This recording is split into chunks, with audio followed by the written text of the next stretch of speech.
Good morning, and welcome to another letter from the light side. My name's Annie Conboy, and I'm here to bring in the loving vibration and the support of the higher energy beings. Oh dear, we're off to a good start this morning. I'm feeling decidedly croaky with all this energy upgrade that's going on. So, oh dear, we'll see what we do. We'll see how we get on.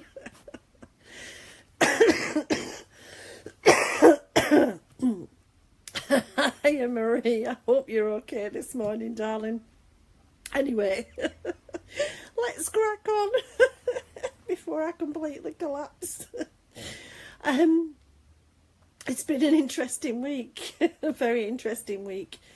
One of the things that I find when I have an energy upgrade and they install the new software is that I do find that I get a bit like cold symptoms. And currently I've got little tears dripping out my eyes and runny nose, and I'm not ill, and I know it's not a cold, but there's this sense of my body running faster than it normally would. So I get very hot, and I'm not the right age to be getting hot. For another reason.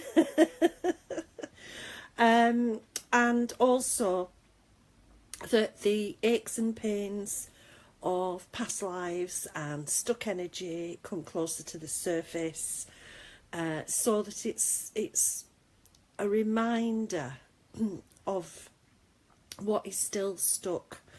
And sometimes we get a bit fed up and think, oh, I just don't want to do this anymore. I've had enough of this clearing, had enough of this feeling like this while I'm getting an upgrade. But it's part of the process and helping us, because it reassures us that we are getting those regular upgrades. It's a kind of a mad way to do it, I know, but if you can see that tiredness but not being able to sleep, or aches and pains, or heightened sensitivity to everybody else, is actually a part of the process and what needs to happen so that we can accommodate more light energy, because that's what it's about actually. It's about making sure that we can work to the best of our ability. Now that doesn't mean being a perfect channel by any means, because that's not really realistic. What it means is that we're able to draw on that universal love energy represented by light, fill our bodies up, high joy, fill our bodies up with more light, and therefore radiate more light. Take that light to people who need it and perhaps can't pull in as much light themselves. So we become little batteries of love, and this process of upgrading is a positive, because it means we can hold more charge in our batteries and give more charge to the world. And let's face it, this past week we do need more love into the world, and we need to be able to speak our own spiritual truth as well as speak it to live it, to be able to say, this is the way I want to be in the world, this is the way that the world can improve if I bring in this love, and if I work on myself being the best person that I possibly can be. So the fear's been surfacing, undoubtedly. You only have to look at national and global events wherever you are in the world to see that what has come up is the fear. You also will notice the very entrenched attitudes, the deeply held beliefs. Just bear with me because I'm clearing from my third eye, so my nose is drippy. That's another thing. Your third eye might be tingly, and you might even get little headachy bits around your third eye. But what we're being asked to see is the way in which the people we place our trust in to steer us and lead us may not be able to do that, may have attitudes and beliefs that run counter to this idea of being peaceful governors, I suppose you could call it. Because we are given options to change that, non-violent options to change that. We are given options to speak and say, I don't agree. It doesn't mean that we have to be swept along in this issue of hate and fear. We can be the ones holding our ground, standing in our power, saying what I want in my life is love. What I want in my life is the genuineness of compassion and the genuineness of a community of like-minded spirits. That's our long-term goal, that's our long-term aim. Kuan Yin's been around this morning very much for me. A beautiful, beautiful higher being, an energy being who does a difficult job. That's probably why the little tears of clearing are coming, and the runny nose, because Kuan Yin's purpose, she decided that she would not ascend into her place in heaven, so to speak, that she would be the compassionate goddess who held our tears for us, took them away for us. So if over the last week you felt saddened, felt maybe the despair of living in a world that seems like it's rushing to go mad, remember that you can offer those feelings and ask Kuan Yin to help and to take them away. We have to bring them to the surface to release them, and what better way than to help everybody release by yourself learning to give your sadness to someone who has offered to take it and to release it on your behalf. That's an ultimate act of service. And one of the things that they asked me to talk about this morning was the way in which the world changes. Hi, Mazza. The world changes when we can feel another person's pain. It's as simple as, really. If we are a loving being, to see anyone or anything in pain, and I include here the animal kingdom and I include the planet, then when we not just see it but feel it, experience that pain, we want to stop it. We don't want anybody or anything to have that pain. And this is where the upgrades are coming in to really shake your intuition awake. I believe that all of us have intuitive psychic ability. It's our natural inheritance. It's what has been there the whole of our life, and we may have forgotten about it, we may not trust it, we may not even really recognise that it's there. But the energy waves are waking every single person up on the planet, stirring the intuition to life as much as they can. So embrace the energy upgrades, because they are bringing your connections closer. Hi, Karen. They're bringing your intuition to the surface so that you start to feel in a deeper, more meaningful way what others are experiencing. that's part of my job, is to connect with people's auras and to help bridge the gap between the spirit people and the people I'm reading for, or the people who are around me, to pass on positive energy, positive messages. If it's not in words, it's in energy.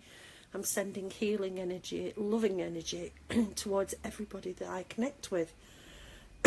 And especially to those who I can feel are in pain. Now, I'm not taking their pain away, because pain is a personal thing. You have a journey with your own pain that you have to experience, and you have to understand it, and your own hate and your own fear, your own emotions. They are your journey in this world. But what I, as the battery of love, can do is to send you energy to help take that feeling away, or help you understand that feeling, or help you to recognise you don't even have to have that feeling.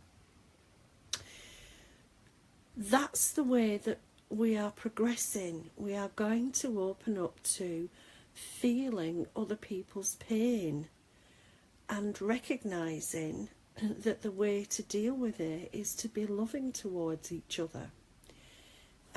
One of the things about being clairsentient is that I can actually feel a touch, a spirit touch.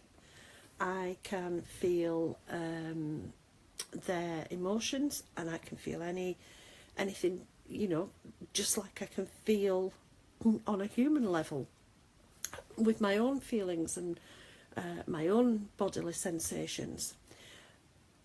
When you've experienced someone else's heart attack, which is what I did when one message I gave, you never dismiss how another person may be feeling. You never stop thinking, be gentle, be loving, be compassionate. It doesn't always work, of course, because we're all human, and I get as ratty as the next person, and as moody, and all the rest of it. But there is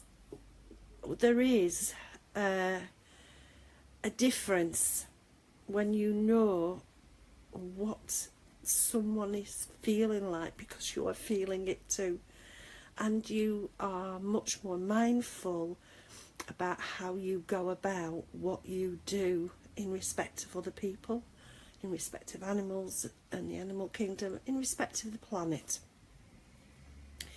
So that's the journey we're on, opening up and teaching ourselves to be sensitive in a world where a lot is hidden.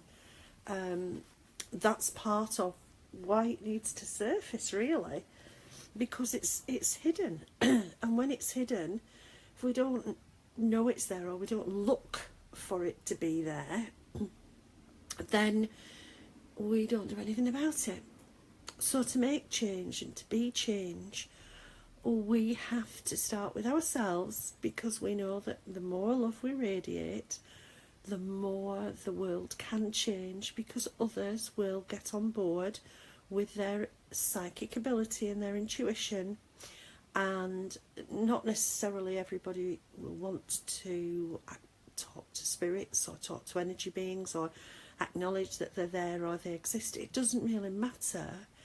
But the thing that is worth thinking about is, what would the world be like if we felt each other's pain within ourselves? Maybe we would be willing to turn that other cheek and to say, I will radiate the love, not the hate or the fear or the anger. So, interesting time. Interesting energies with the Lionsgate alignment and the full moon and the eclipse. I did pop on to do a little video on the 8th of August. It's on my Facebook timeline if you want to rerun it. It's in 2 bits because there was a bit of gremlin energy. I love the way I'm challenged. Oh dear, these things I volunteered to do. But let's have a look at where the week's going.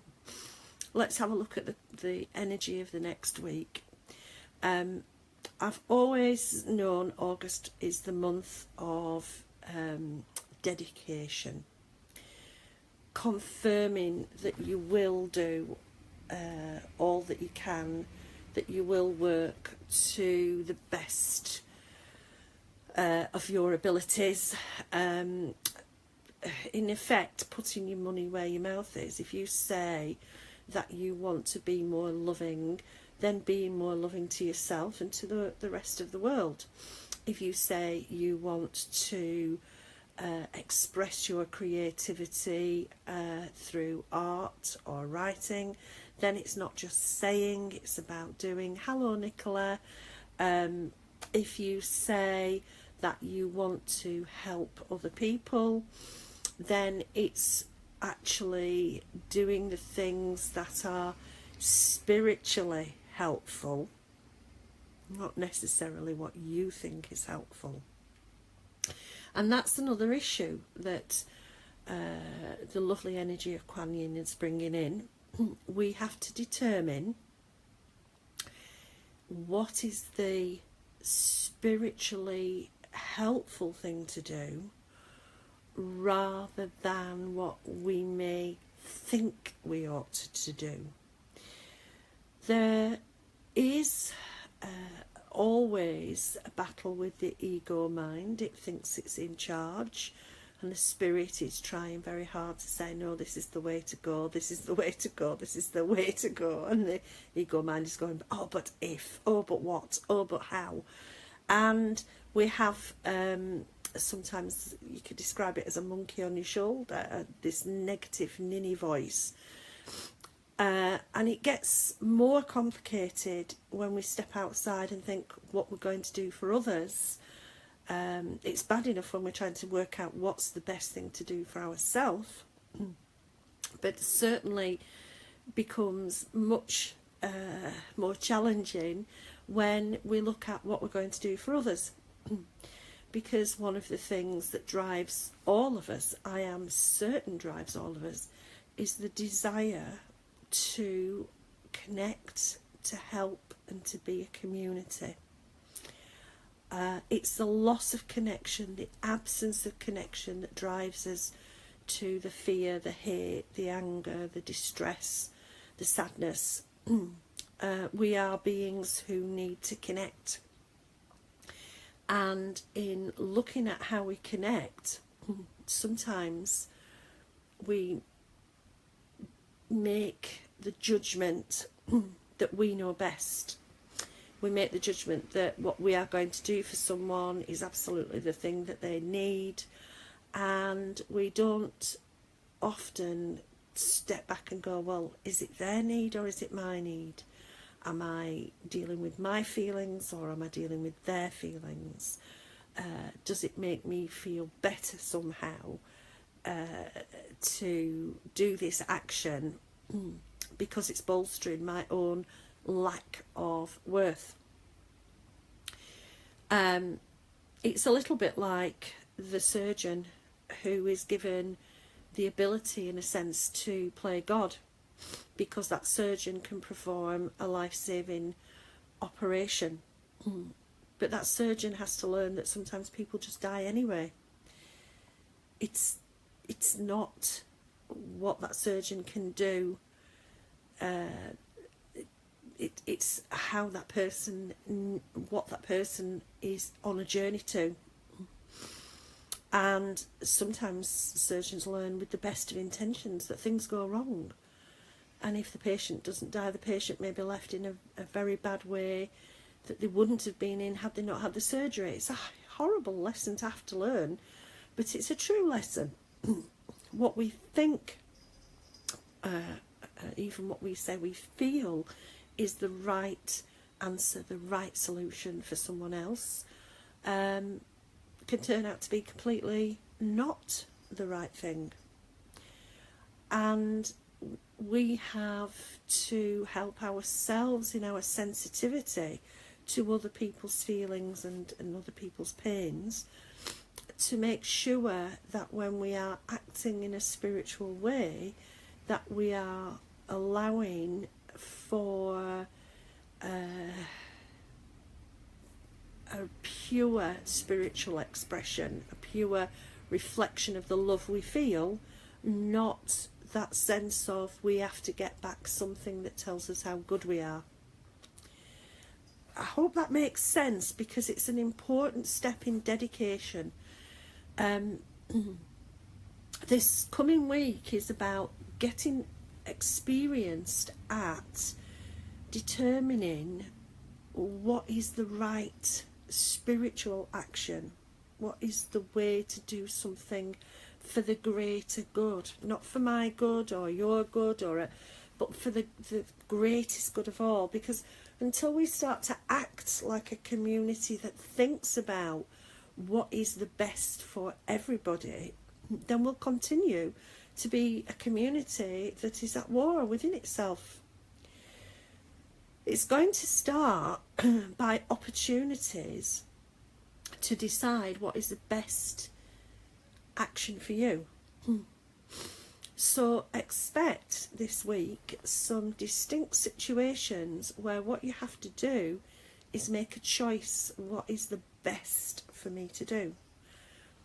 Now, as with everything, that's not necessarily going to be very easy, because the ego says, oh, go on, that's the best thing.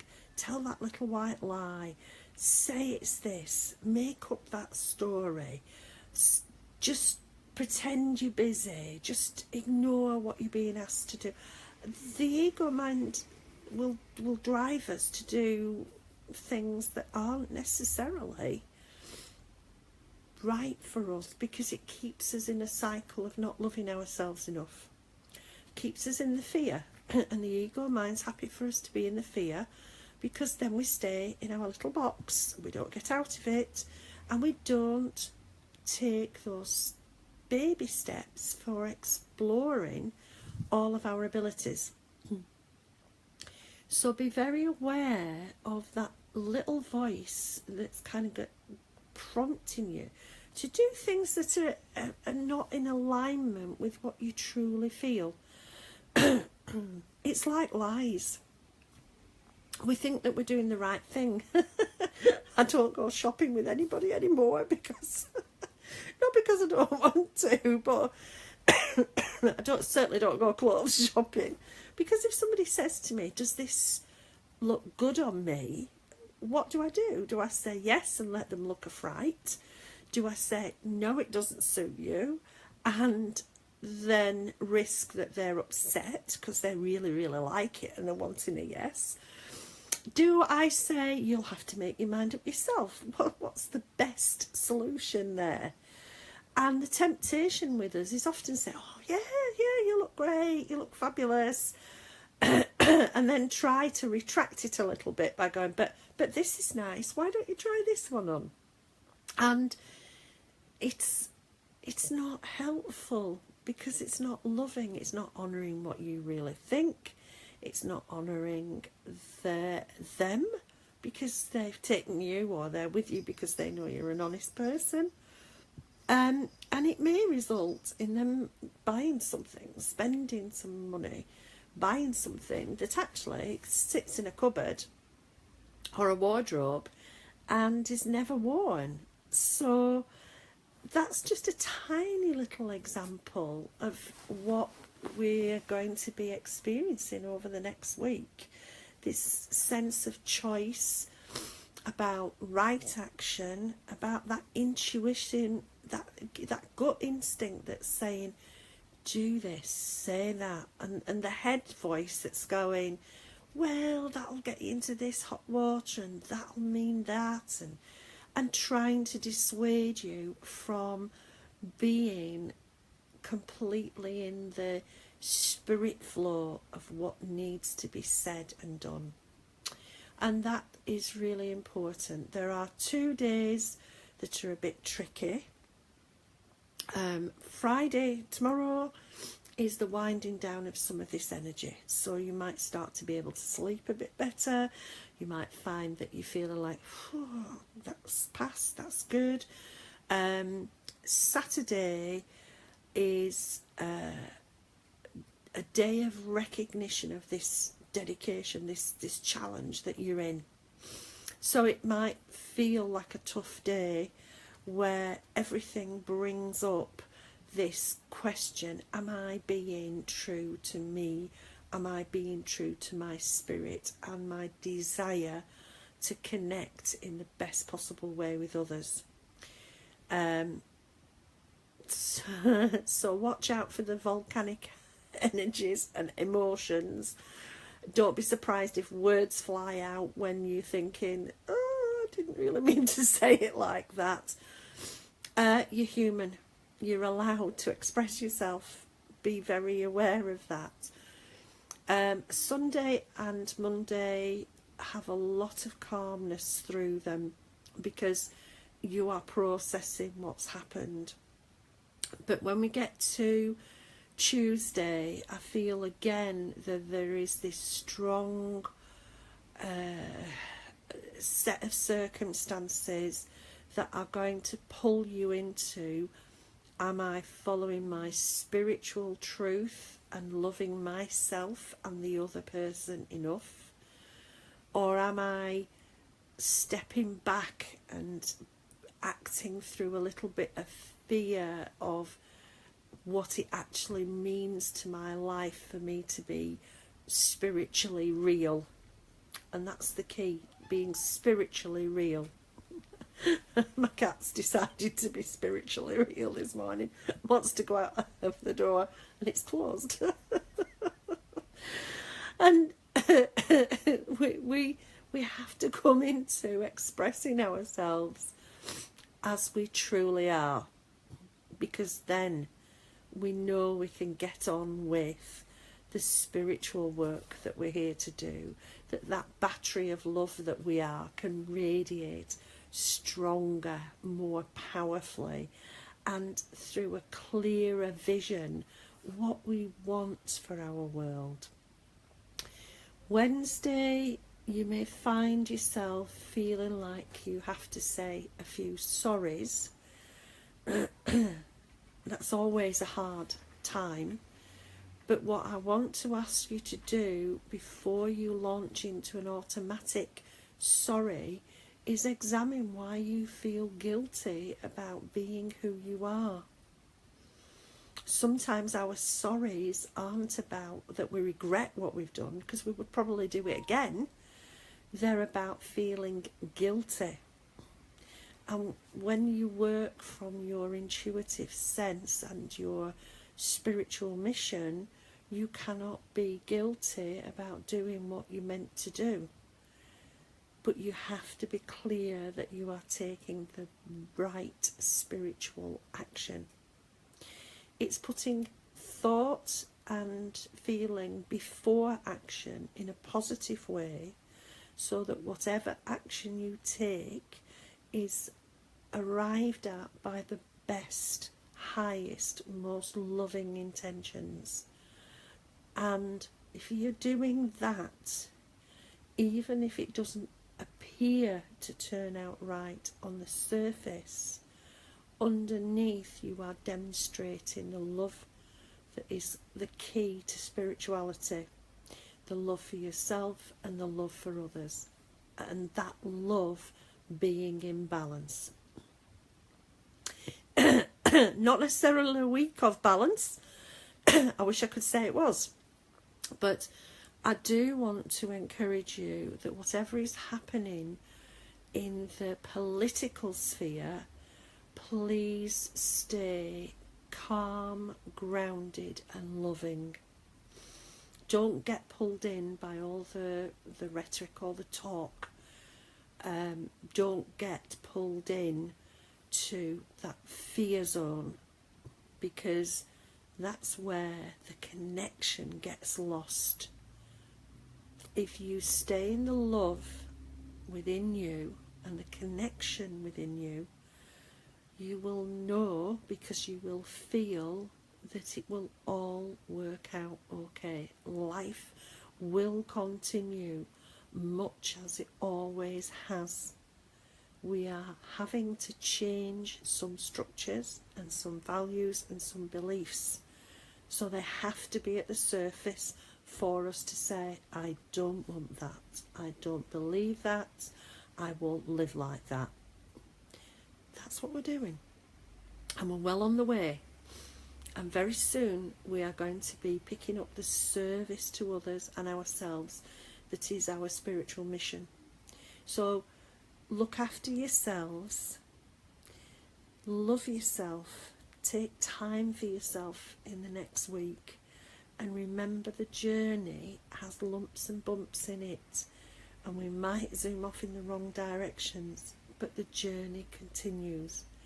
Your new software will start to kick in by this time next week. You will be much more aware of the information that comes in through your intuitive senses, and hang on in there with that, because it's a step forward, not a step backward.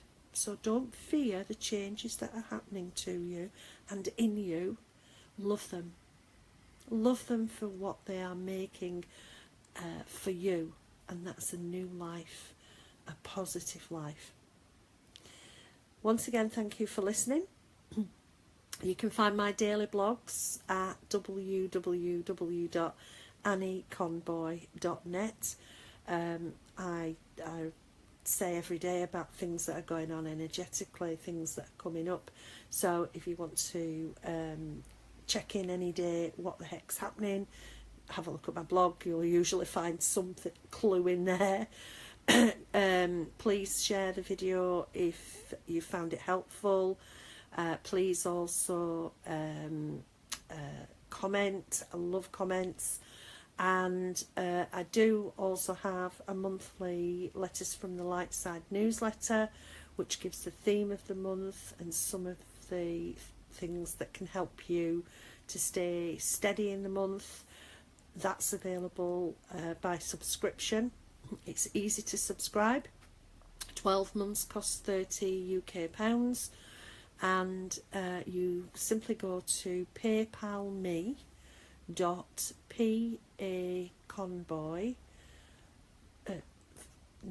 paypal.me.